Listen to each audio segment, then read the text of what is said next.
All right, welcome ladies and gentlemen to another episode of The Awakening from the Dream Show. My name is Duke and this is my YouTube channel. The Awakening from the Dream Show is a series of episodes, talks that I'm giving on waking up spiritually and transformational psychology.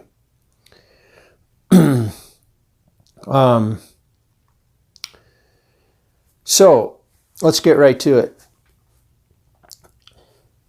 The white piece of paper represents the absolute, and the absolute is absolutely everything. It's the no thing that becomes everything. How does the no thing fool itself into believing that it is everything? The circle represents a private thought. It's as if the absolute had a private thought. What would it be like to think privately from the absolute? Like an imaginary fence. Imaginary fence that would keep eternity out. Inside that fence would be a set of rules, much like a computer-generated simulation.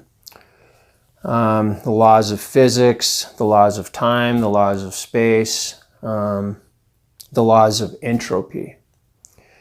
All of these imaginary laws would be used to deceive the absolute into believing that it's something, everything that it's not. So in a sense, it's like a self-induced hallucination.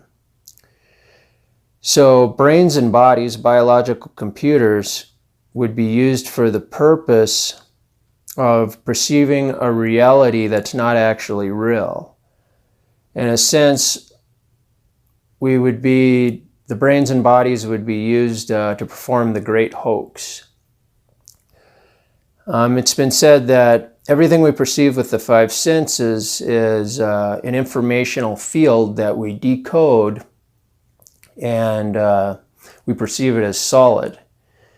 So it's as if within this circle, it's all thought in our one mind. It's like what we're perceiving as physical objects outside of us, people, places, things, events, are all happening, are all thought inside of one mind. What we're perceiving is thought.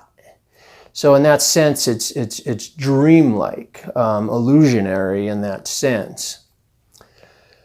So looking at it from that perspective, we can understand forgiveness in a completely different way, that ultimately everything we perceive outside of us is actually all ours. It's all our stuff. We think there's other people outside of us, but it's actually all one mind. This is really inescapable, but in this illusionary reality, it seems like individuality is real.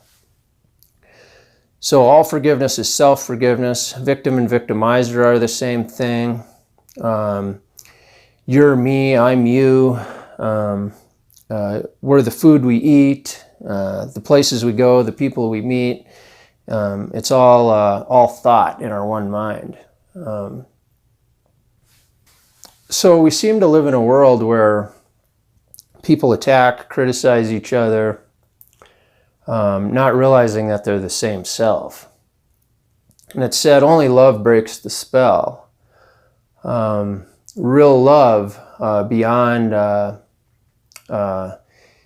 human ego love. Real love is the knowledge of the absolute, the inescapable fact that everything is absolutely numero uno, one and the same.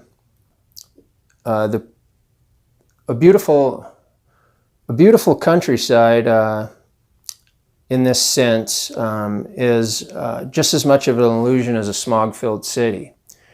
Good, bad, ugly, beautiful are really all equally illusionary things. So understanding this very basic understanding, our consciousness can shift radically fast. The enemies that we seem to perceive outside of us, whether it be a germ, a mosquito, our neighbor, people in another country, government, the global elite, the Illuminati, all these things that we perceive outside of us, it's all actually us. It's as if God, in a sense, the absolute, is our worst enemy, because God is, or the absolute, means ego oblivion, because there can be there's no individuality in perfect oneness. So in that sense, God has become our enemy. In that sense too, the body is a hiding place where we've escaped from who we really are. We've denied who we really are, and we've been under a spell. For how many, and reincarnation and lifetimes could be looked at in a new way too. It's this one mind that's reincarnating. It's one mind that's behind all the bodies and all the identities. It's just a belief that you're a person, your story, your memories of being born as a body, it's all made up. And it's a shocking thing to start to realize these things, because it's one thing to realize them intellectually, but there's parts that may have already happened or will happen in your script of being a person, where you really understand this, where you get it. There's traumatic experience, because traumatic experiences can bring it about. Powerful substances can also bring it about. Loving service to others can bring this about. There's so many different ways that this understanding can be arrived at. And there's so much to be said about it. Really, in this video, I'm just scratching the surface. It's just meant to be an expression. We can work with symbol, myth, metaphor, understanding symbols and myths to be able to understand this on a deeper level as well, become tools for us, not religions that where we worship fake gods outside of ourselves. Religion can really confuse and distort this. To the human ego, the truth is scary. It's anything but that. It can't be. It can't be. There's so many different things, layers of denial within us that deny who we really are. Imagine walking out on the street and looking at everyone and seeing no strangers. Everyone's eyes you looked into, you would see the one self behind the eyes of everyone. And you would realize that individuality is an illusion. And it would be like the ultimate love. You would see the one in the many. Every single separate person you saw would be the absolute.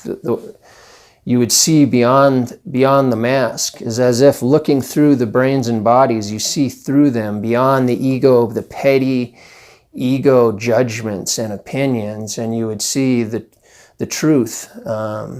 You would see the innocence. You would see that this oneness is totally unaffected by what happens in that small little circle. That small little circle just represents a fence around eternity, where we act out this fantasy. The bigger animal kills the smaller animal. Entropy. All these illusionary laws to pull off the great hoax, the great hallucination. So, what happens now? Once we learn this, how do we begin to learn how to communicate? This is a process. This is a process of undoing, unlearning everything that we've learned in this little circle where God could enter not, where the truth could enter not. There's a lot to be said, and that's what the Awakening from the Dream show is about. So, thanks for watching, and welcome. And I will look forward to presenting more of these videos. Thanks for watching. Oh yeah, and remember to subscribe. The you in YouTube. Remember who the you in YouTube is. And remember to hit that bell and you'll get notified when I make new videos. Thanks for watching, ladies and gentlemen.